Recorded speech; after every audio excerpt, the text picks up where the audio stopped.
자, 이제 통계로 들어갔는데 일단 대표를 하는 값. 그래서 우리가 대표값이라고 합니다. 대표값. 자, 대표값에는 몇 가지가 있어요? 세 가지가 있습니다. 첫째, 가장 귀찮은 평균. 그러니까 평균이 너무 계산하는데 시간도 많이 걸리고 귀찮다 보니까 약식으로, 그러니까 통계라는 게 뭐냐면 전체적으로 되어 있는 데이터들을, 그죠? 일단 대강 경향 이렇게 나오면 경향이 없죠. 그래서 요거를 잘 처리해서 이런 식으로 데이터가 나온다. 그러면 이런 경향이 있다 라고 하는 거거든요. 그랬을 때 약간의 오차는 우리가 감수한다. 그래서 시간을 좀 빠르게 계산을 적게 해서 전체의 경향을 나타내는 것 중에 중앙 값이 있습니다. 중앙 가운데에 있는 값. 세 번째는 최빈 값이라고 해서 대표값이 원래 세 가지가 있습니다. 최빈값은 말 그대로 최고로 빈번하게 최고로 빈번하게 나오는 값이다, 그 뜻입니다. 최고로 빈번하게 나옵니다. 그러니까 가장 많이 나온 숫자가 누구냐, 그게 최빈값입니다. 그래서 거기에 6-1에 3번 먼저 보시면 최빈값, 그러니까 자료 중에서 이 자료들을 가지고 이제 분석하는 게 통계인데, 그 자료에 나온 이런 하나가 변하는 양이다. 그래서 별량 이렇게 표현합니다. 별량. 그 별량 중에서 가장 많이 나온 거니까, 예를 들어 동그라미 1번 자료가 2, 4, 5, 7이래요. 그럼 최빈값은 평균이 5가 되는 거죠. 자, 2번 자료 2, 4, 4, 5, 6, 6, 7의 최빈값은 2개가 됩니다. 2개. 4도 되고 6도 되고. 그럼 이제 4하고 6이 이렇게 나오면요, 2개인데 그럼 4예요 6이에요. 이 대표하는 대표값은 4로 할 수도 없고 6으로 할 수도 없잖아요. 그럼 이때 그냥 간단히 더해서 나누면 됩니다. 이 둘의 평균인 가운데 있는 5개를 최빈값, 즉 경향을 나타내는 대표값으로 하자. 이렇게 되는 건 이게 최빈값 아니에요. 최빈값이 아니라 최빈값이 둘인데 이게 둘 다 대표할 수는 없잖아요. 그러니까 그거를 딱 반으로 나눠서 대표하는 값이다 이렇게 하는 게 최빈값은 아닙니다. 그러면 이건 사실 뭐 어렵지 않죠. 나오는 횟수를 세서 가장 많이 나온 녀석이 최빈값입니다. 최고로 빈번하게 나온 값. 자, 중앙값은 말 그대로 중앙에 있는 값입니다. 그럼 자료를 일렬로 쭉 나열했을 때 거기 작은 거부터 크기 순으로 큰 데로 쭉 갈 때 얘 보시면 2, 3, 4, 5, 6 있다. 2, 3, 4, 5, 6. 그럼 가운데가 누구냐? 제일 큰 놈, 제일 작은 놈, 그 다음 주면 정가운데 하나 남죠? 이게 중앙값입니다. 근데 이게 짝수기가 되는 수가 있어요. 2, 4, 6, 7, 80. 2, 4, 6, 7, 80이다. 그러면 얘는 지웠어요? 두 개가 남아요. 그럼 얘 지우고 나면 아무것도 없잖아요. 그래서 이 남은 짝수계가 남았으니까 짝수계에서는 가운데 두 개가 남고 홀수계에서는 정가운데 하나가 딱 남아요. 그럼 얘는 그냥 중앙값으로 가면 되고, 만약에 짝수계 중에서 자료가 짝수계인데 가운데 두 개 남잖아요. 아까랑 똑같습니다. 그래서 2로 나눠주시면 6.5가 중앙값이 된다. 이렇게 가운데 있는 값이 된다. 그러면 자, 평균이라는 것도 사실은 어떤 의미냐면요, 우리 친구들의 수학 성적을 쫙 이렇게 냈을 때 결국 이 분포가 고르다가 보면 이렇게 종 모양으로 나오거든요. 그럼 가운데 있는 게 사실은 평균에 가까운 값이 나옵니다. 빠르게. 그러나 우리 친구들이 시험이 쉬워가지고 이렇게 애들이 분포가 됐어요. 그럼 또 평균 넘겨가겠죠. 그러나 가운데는 아닙니다. 그러니까 이런 특별한 형태도 나올 수가 있기 때문에 평균이라고 하면 그냥 몽창 다 점수를 더해가지고 우리 반 총원으로 나눈 게 뭐 수학 시험 성적의 평균이 되는 거죠. 그럼 시간이 많이 걸리잖아요, 얘가.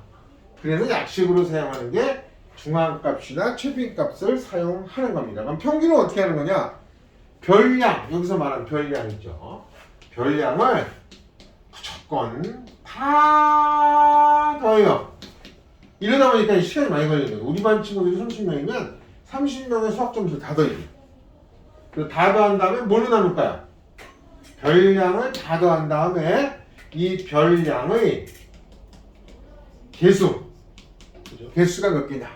그 개수의 또 총합으로 나눠주면 됩니다. 나눠주면.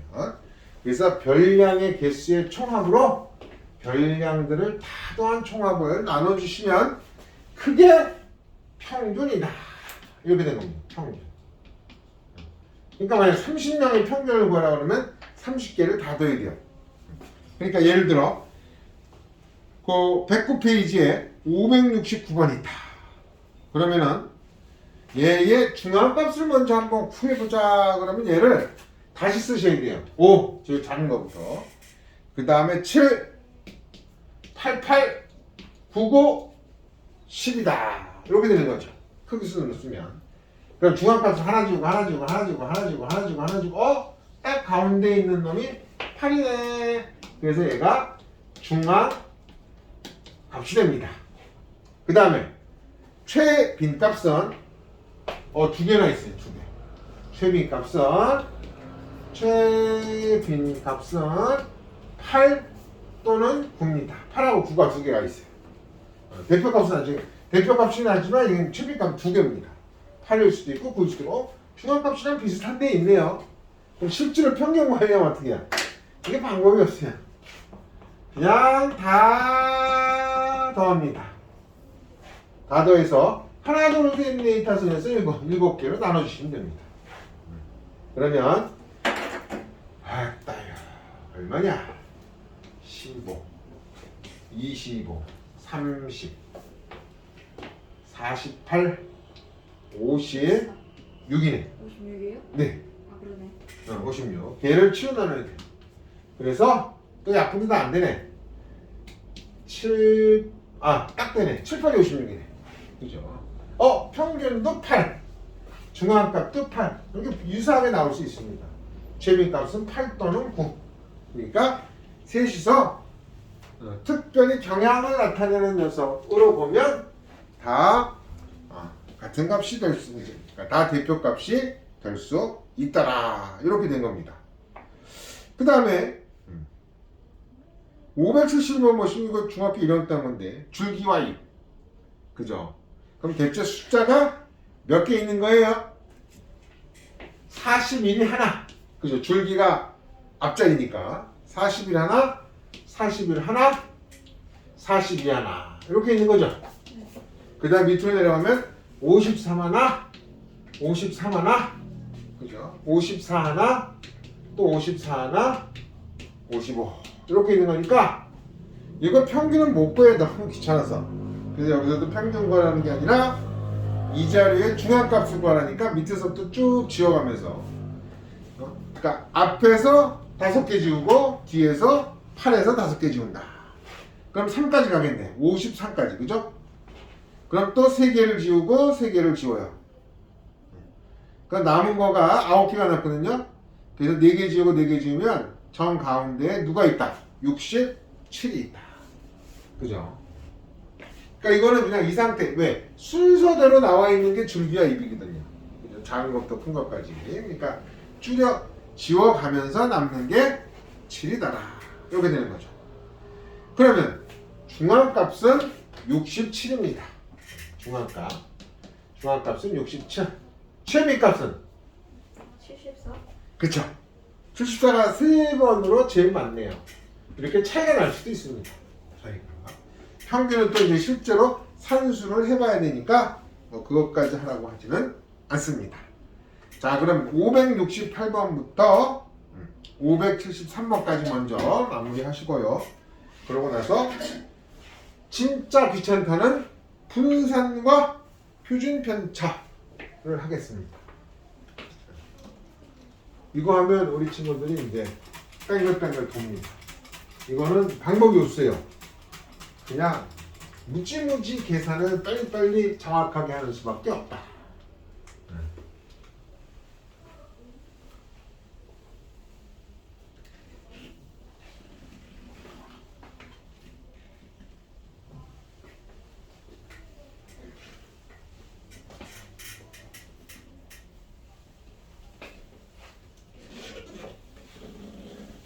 쌤, 네, 570번 같은 거는요. 네, 570번인데, 네. 최빈값이 그냥 축구인 거예요?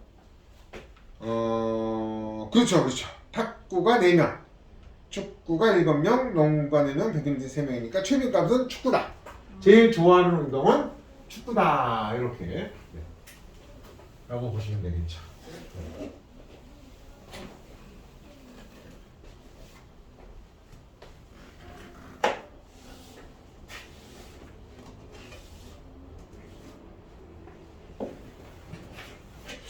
얘는 중앙값이 의미가 없는데, 얘는 중앙값 살 여지가 없는데.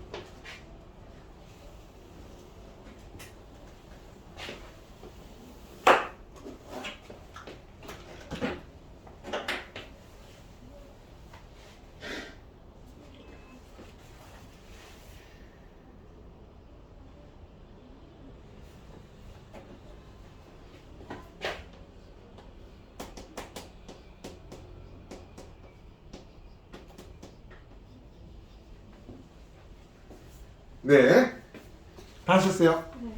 네. 네. 568번의 평균은 2.8, 5분의 14.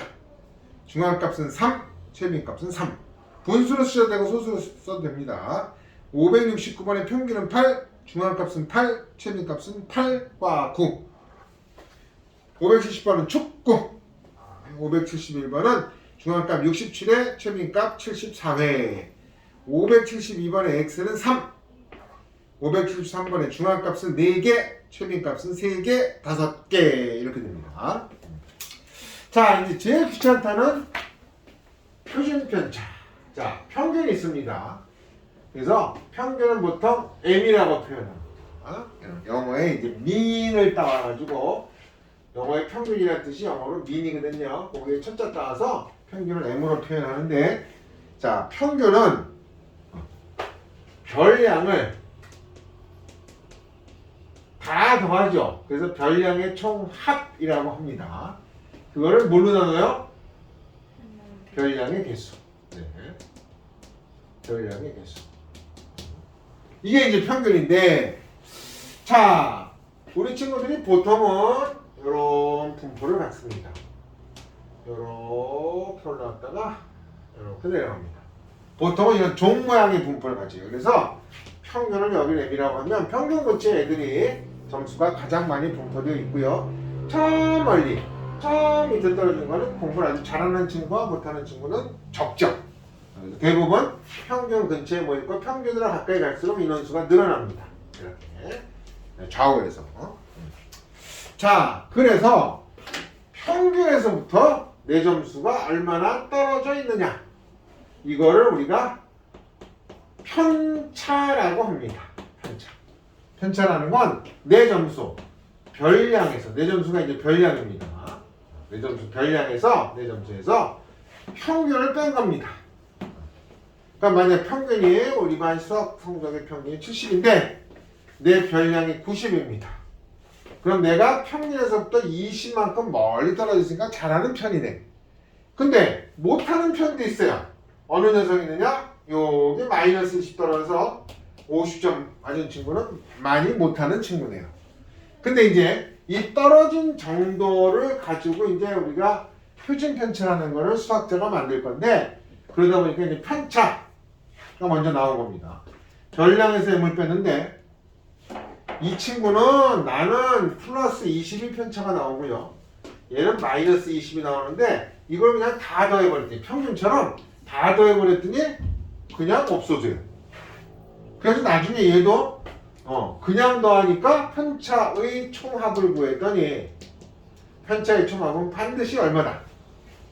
편차들을 다 더해요. 요 편차들을 다 더하면 0이 됩니다. 편차들을 다 더하면. 항상. 왜? 그게 평균 개념이니까. 평균이라는 게 가장 가운데에 그걸 다 더했을 때 촘촘히 모으면 그게 평균이 되는 거죠. 근데 평균에서부터 얼마나 떨어져 있나를 떨어진 정도를 다 계산해 보니까 좌우가 얘는 플러스 얘는 마이너스니까 총합은 원래 0입니다. 그러면 우리가 얼마나 어떻게 분포되어 있는지를 보고 싶어서 편차라는 걸 수학자가 만들었는데 그냥 편차를 총합하니까 0이 돼서 안 되겠어요.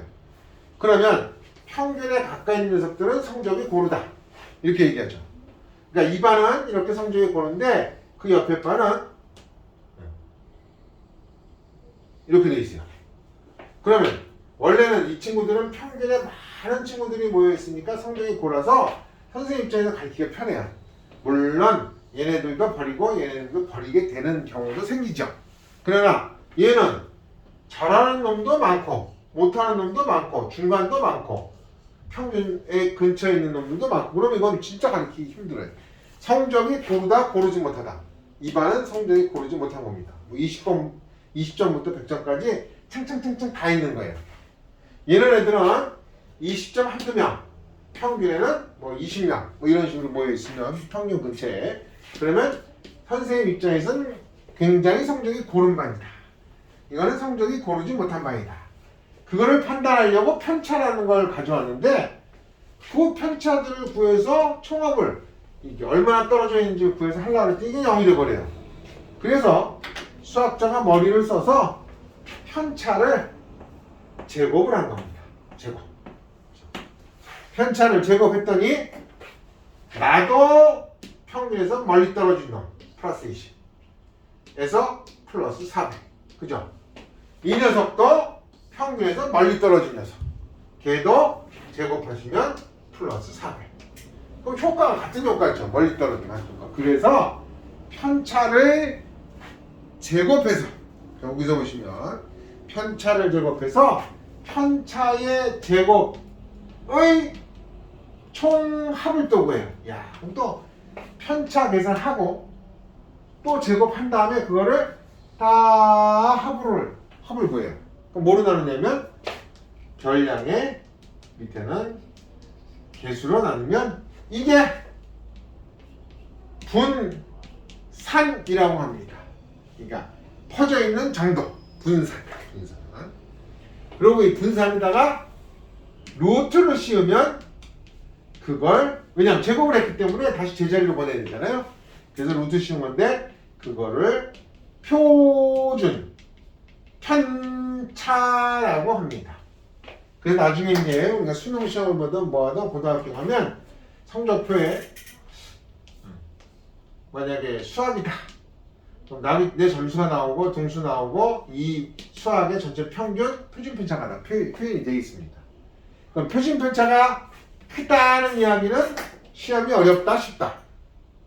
표준 편차가 크다. 쉽다?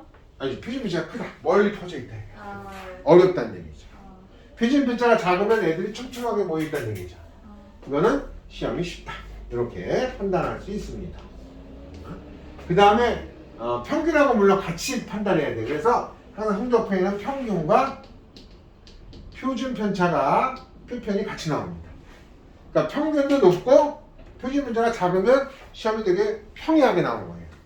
근데 평균도 낮고 표준 편차가 크면 시험이 되게 어렵게 나오는 거다. 불수능이다. 뭐 이런 표현할 때도 씁니다. 왜냐하면 자 수능에서는요 이 선택 과목이라는 게 있어가지고 과학 같은 경우는 물, 화, 생지, 물리, 화학, 생물, 지학 중에 2개만 선택합니다.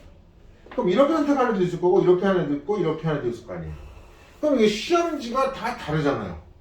그럼 여기서 나온 점수를 그냥 산수적으로 더하면 의미가 있어요 없어요? 없죠.